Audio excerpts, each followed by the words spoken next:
വെഞ്ഞാറമൂട് കൂട്ടക്കൊലപാതക കേസിലെ പ്രതി അഫാൻ പോലീസ് സ്റ്റേഷനിൽ കുഴഞ്ഞു വീണു. ഇന്നലെയാണ് അഫാനെ പോലീസ് കസ്റ്റഡിയിൽ വിട്ടത്. ഇന്ന് ഉമ്മ സൽമ ബീവിയുടെ വീട്ടിലെത്തിച്ച് പോലീസ് തെളിവെടുപ്പ് നടത്താനിരിക്കവെയാണ് ഈ സംഭവം ഉണ്ടായത്. അതേസമയം പരിക്കേറ്റ് ചികിത്സയിൽ കഴിയുന്ന ഉമ്മ ഷമിയിൽ നിന്ന് പോലീസ് കൂടുതൽ വിവരങ്ങൾ ചോദിച്ചറിയുകയും ചെയ്യും. ടിൻഡു ദാസ് വിവരങ്ങളുമായി ചേരുന്നു. ടിൻഡു, വിശദാംശങ്ങൾ.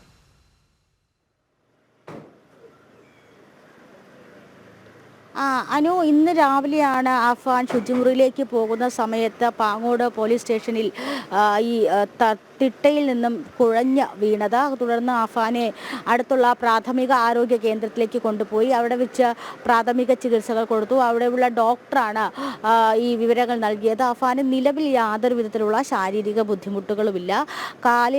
കാലിൽ വന്ന ചെറിയ മന്ദതയാണ് ഈ കുഴഞ്ഞു വീഴാനായിട്ടുള്ള കാരണമായിട്ട് ഡോക്ടർമാർ പറയുന്നത്. അപ്പോൾ ഇത്തരത്തിൽ ആത്മഹത്യയ്ക്ക് ശ്രമിച്ചു എന്ന് തരത്തിൽ പറയുന്ന കാര്യങ്ങളൊന്നും ഉണ്ടായിട്ടില്ല. ഈ പ്രാഥമികമായിട്ടുള്ള വിവരത്തിൽ യാതൊരു തരത്തിലുള്ള ബുദ്ധിമുട്ടുകളും കണ്ടെത്തിയിട്ടില്ല എന്നാണ് ആശുപത്രി അധികൃതർ അറിയിച്ചത്. തുടർന്ന് അഫാനെ പാങ്ങോട് പോലീസ് സ്റ്റേഷനിലേക്ക് തന്നെ എത്തിച്ചിട്ടുണ്ട്. ഏതാണ്ട് 10 മണിയോടുകൂടി ഈ അന്വേഷണ സംഘത്തിൻ്റെ ഒരു ഔദ്യോഗിക മീറ്റിംഗ് സംഘടിപ്പിച്ചിട്ടുണ്ട്. ആ ഔദ്യോഗിക മീറ്റിങ്ങിന് ശേഷമായിരിക്കും അഫാനെ തെളിവെടുപ്പിനായിട്ട് ഉമ്മുമ്മ സൽമ ബീവിയുടെ വീട്ടിലേക്ക് കൊണ്ടുപോകുന്നത്. കല്ലറ പാങ്ങോട്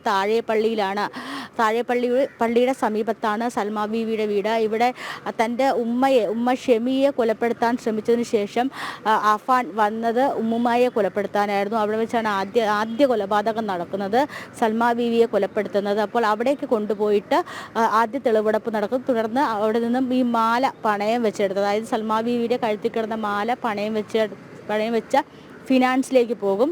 അവിടെ നിന്നും അഫാനെ കോടതിയിൽ ഹാജരാക്കും. നാളെ അഫാനെ വീണ്ടും മെഡിക്കൽ കോളേജ് ആശുപത്രിയിലേക്ക് കൊണ്ടുപോകേണ്ടതായിട്ടുണ്ട്. കാരണം അഫാൻ്റെ ആരോഗ്യനില സംബന്ധിച്ചുള്ള കാര്യത്തിൽ ചെറിയ പ്രശ്നങ്ങളുണ്ട്. ആരോഗ്യനില പരിശോധിക്കേണ്ടി വരുന്നുണ്ട്. മാനസിക ആരോഗ്യനില പരിശോധിക്കാനായിട്ടൊരു ബോർഡിനെയൊക്കെ അറേഞ്ച് ചെയ്തിട്ടുണ്ട്. അപ്പോൾ അത്തരത്തിലുള്ള പരിശോധനകൾ എന്തായാലും നിലവിൽ ഇപ്പോൾ അഫാൻ പാങ്ങോട് പോലീസ് സ്റ്റേഷനിലാണ്. അല്പസമയത്തിനകം തെളിവെടുപ്പിന് കൊണ്ടുപോകും. ശരി ടിൻഡു.